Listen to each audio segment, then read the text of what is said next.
Bien, continuamos entonces. Acá seleccioné el documento. Lo voy a ampliar un poquito. Un momento, por favor. ¿Dónde estás? Acá. Tantos botoncitos que uno se pierde. Bien. Recuerden que debajo van a tener todos estos documentos, los enlaces los pueden buscar en internet. Les voy a mostrar el portal de la red, mi portal web también, personal de mi labor, de mi actividad laboral, y en los enlaces que van a estar debajo de este video para que puedan bajar los PDF y demás. ¿Qué sería una economía de abundancia comunitaria o cómo se produce, digamos? Lógicamente no tiene que ver con comercio, no tiene que ver con crear personas jurídicas susceptibles de la compra-venta, de ser objeto digamos, de ser capital, porque el agua es capital, un ser humano es capital, un animal es capital, el oro es capital, un árbol es capital, la tierra es capital, y ahora con el supuesto cambio climático, todos los gases, emisión de gases pasan a ser capital y regulados por impuestos y demás, ¿no? O sea, son personas jurídicas que van creando el enemigo para esclavizar a los seres naturales y ejercer comercio, ¿sí? Por eso digo que el comercio es satanismo puro y duro, diseñado por las entidades en la antigüedad y después a través del almirantazgo regulado en todo el mundo con el correr de los años y de los siglos y de los milenios, ¿no? Lo digo sintéticamente, los invito a que lo investiguen para que se den cuenta. Un ser natural que ha sido creado por Dios no puede ser establecido como objeto de compraventa. Punto. Eso es el comercio. Y como todo en el mundo es compraventa de capital, de personas jurídicas, de seres naturales establecidos como personas jurídicas, entes muertos, susceptibles de ser comprados o vendidos, entre paréntesis nuevamente, capital. Capital significa cabeza, ¿sí? Cabeza de ganado. Por eso esta economía se apoya en propiedad comunitaria. La base es, por ejemplo, la hora laboral, la labor, el trabajo, una economía real, natural. Como una abeja y una flor intercambian energía, un ser humano con otro ser humano o con la Tierra o con el cosmos, también intercambia energía vital o laboral, ¿sí? Porque uno vive gracias a la energía vital de Dios para poder hacer cualquier labor. No vivimos por comercio, no vivimos por dinero, vivimos por energía vital. De hecho, en este título que le puse a esta presentación, ¿por qué es vital la ley natural? Podríamos decir porque la ley natural existe gracias a la vida, ¿sí? Y lo vital y la vida son un juego de palabras. La ley natural es lo que regula y permite que Dios se exprese en la naturaleza, en la vida, ¿sí? Que de energía pase a ser materia y de materia pase nuevamente a ser energía a través de procesos físicos o energéticos o esotéricos o espirituales. Es todo lo mismo descrito con distintas palabras, ¿sí? Por eso la ley o las leyes naturales regulan la creación de Dios y ley natural es ley espiritual y la vida es vital, es de Dios. Entonces, una economía nuestra no puede ser de otra manera, ¿no?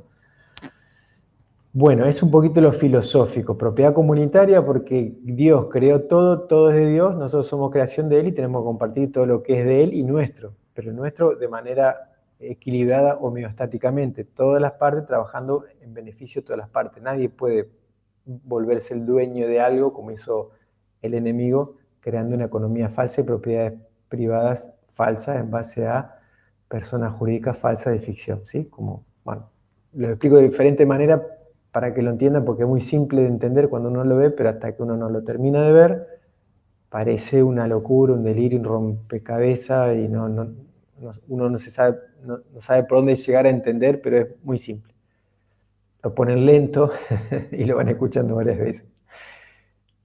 Para poner un ejemplo numérico, este material después lo bajan, lo leen, yo acá lo redacté, está en mi libro y de hecho en mi libro lo puse con cifras equivocadas. El concepto está bien, pero hice unos cálculos erróneos, me salieron mal las cifras porque usé la calculadora de la compu, después del celular, y bueno, entre esas diferencias hubo una diferencia de comas y de puntos, me cambiaron las cifras y puse mal la cifra en el libro. Lo importante es el concepto, ¿sí? Lo explico muy brevemente, ustedes después lo pueden leer en ese documento. ¿Cuál sería un modelo de economía de abundancia comunitaria? Pueden surgir muchos mejores. De hecho, en Alemania, el milagro alemán, llevado a cabo por un pintor, que según biografía de él quería ser artista, termina siendo líder político, espiritual, económico de toda una nación, de un movimiento de nación. Después el enemigo lo carnea, ¿sí? Lo deja pastar y al tiempo lo carnea con la Segunda Guerra Mundial. Bueno, él demostró que la economía basada en la labor, una economía sin dinero, porque le quitó los bancos al sionismo y estableció una banca nacional en base al trabajo, creó pleno empleo, similar a lo que hizo Perón, no igual, similar. Y eso podemos hacer nosotros, porque ya está demostrado que funciona, es lo que propongo yo, pero mejorado, ¿sí? Con algunas variables en base a la ley natural. No digo que, o sea, todo lo que funciona de antes hay que tomarlo y hacerle ajuste y mejorarlo para poder ayornarlo al presente, ¿no? Entonces, si ya funcionó, esta propuesta es solamente, como digo, un modelo, se puede encontrar otras mejores con gente que sepa más. Por nombrar uno en Argentina, el licenciado Héctor Juliano, que permanentemente explica y enseña sobre todas estas cuestiones, habla de una economía con una moneda propia, habla de la deuda, que es la trampa del enemigo, sistemática y permanente desde hace siglos, en fin.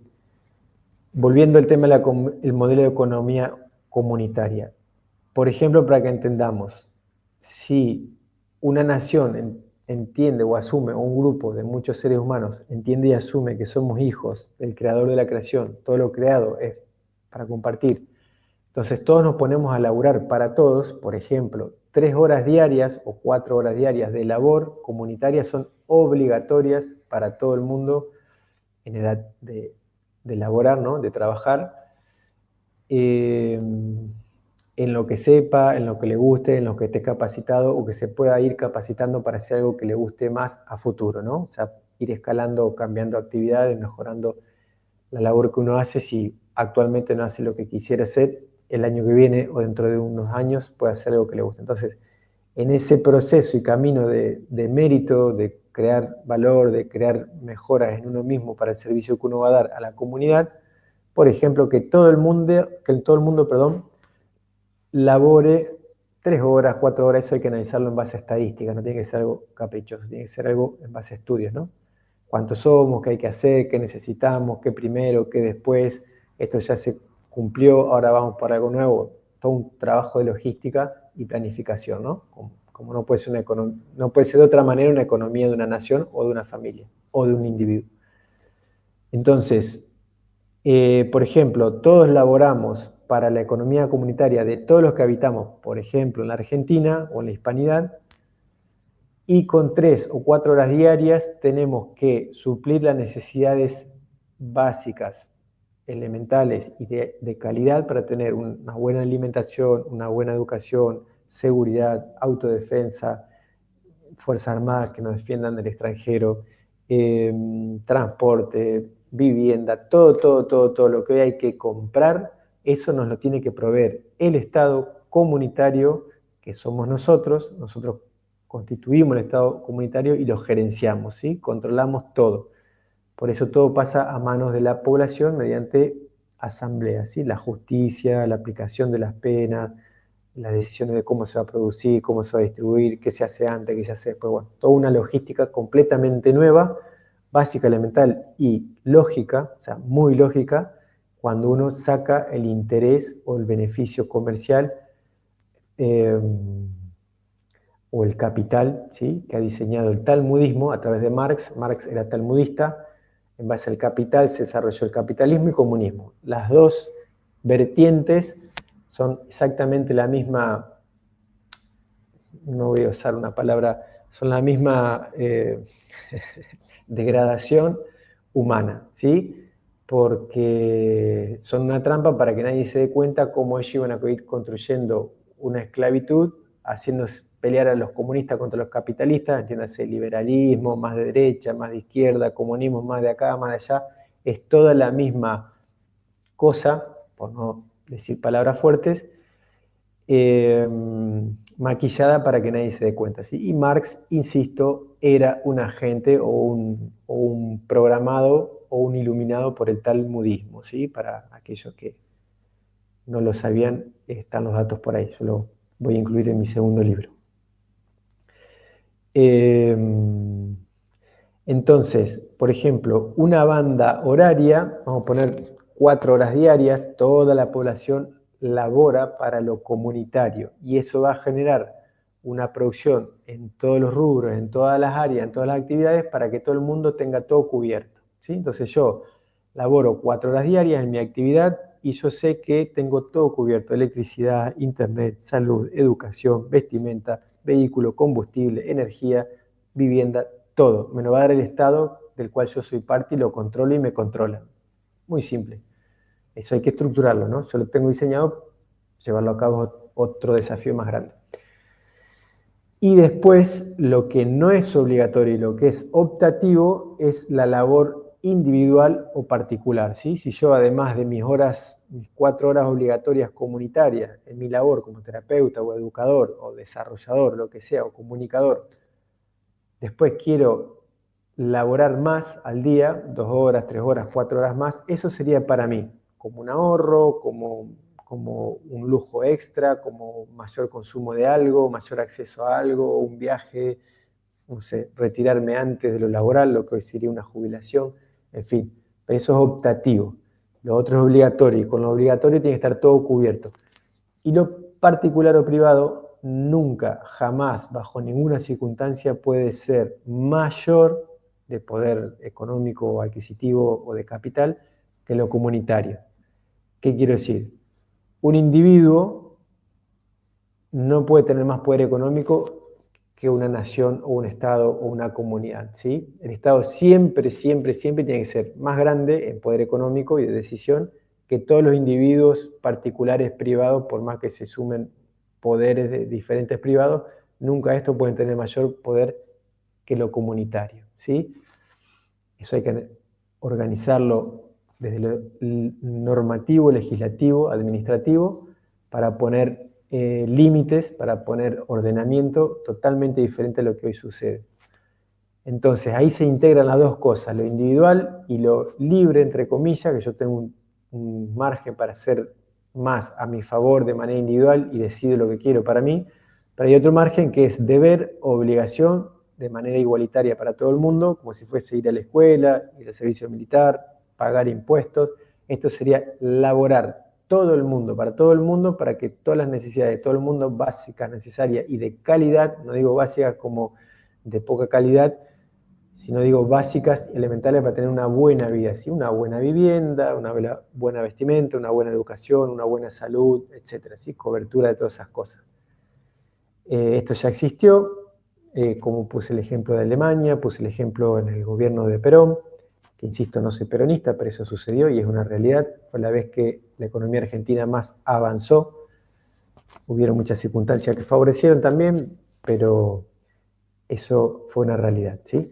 Entonces, nosotros podemos hacer algo mejor. Como siempre digo, el imperio hispánico fue mejor a cualquier república, mejor que el imperio romano, mejor que los otros imperios, ni hablar que el anglosajón, que es esclavista, sionista, anglo-sionista es esclavista. Entonces, esto sería un poco un ejemplo de economía comunitaria. Dos bandas laborales, horarias, ¿sí? La labor es a cambio, es hora laboral, como por ejemplo, para que tenga una idea, nada más que por referencia numérica, ¿no? Esto no hay que tomarlo en serio porque está desactualizado y ahora cambia mucho porque la economía la maneja el enemigo y se devalúa permanentemente, ¿no? Y la gente le hacen creer que va todo bárbaro. Bueno, en fin, otro tema. Por ejemplo, dividiendo el PBI de la Argentina del 2017, en este documento lo van a encontrar, los invito a que se lo bajen, lo van a tener en las descripciones.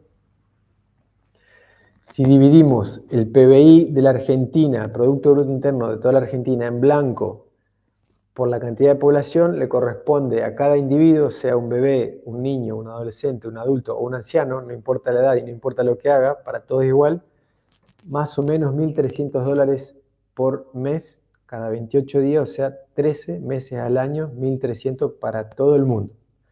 Si le sumamos a la economía, al PBI de la economía en blanco, es decir, la economía declarada, le sumamos la economía en negro, que es 2 o 3 veces más que la en blanco, y esto es un dato de la CIA, que lo tomó como referencia Héctor Juliano, a quien le pregunté si tenía una referencia, me comentó eso, me dice, no es seguro, pero están documentos de la CIA, lo he visto, y si ellos lo dicen, uno podría tomarlo como que es cierto.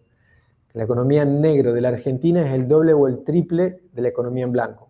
Vamos a ser conservadores, vamos a tomar que la economía es el doble o el triple, pero vamos a tomar el doble. Cada individuo en la Argentina con ese modelo de economía podría recibir un equivalente a 2.000 o 3.000 dólares por mes por 28 días mensuales cada 13 meses al año. ¿Sí? Sea un bebé, si una familia tiene 2 hijos, o 3 o 4, se multiplicaría. Si tiene un abuelo, una abuelita que cuidar, se sumaría también eso, ¿sí? No sería necesario entregárselo a la gente, sino que con eso quiero decir hay que distribuir y cubrir todo. Educación, salud, caminos, construcciones, vivienda, aeropuertos, astilleros, todo, ¿sí? Eso se analiza, se evalúa, se defiende, se explica en asambleas, en grupos, en foros para educar a la gente y ver que con por ejemplo, una labor comunitaria de todos haciendo algo para todos, cambiamos la economía muy rápido y para beneficio de todos. ¿Quiénes van a perder? Bueno, los que siempre se han beneficiado, ¿no? Pero dentro del marco de la economía, de la ley natural, perdón, no es posible ese beneficio de unos pocos en detrimento o en destrucción de la mayoría, ¿sí? Eso es una realidad como quien dice, como una catedral, ¿no? O como un elefante, depende. Bueno, entonces voy a pasar a otro video, permítanme que me fije.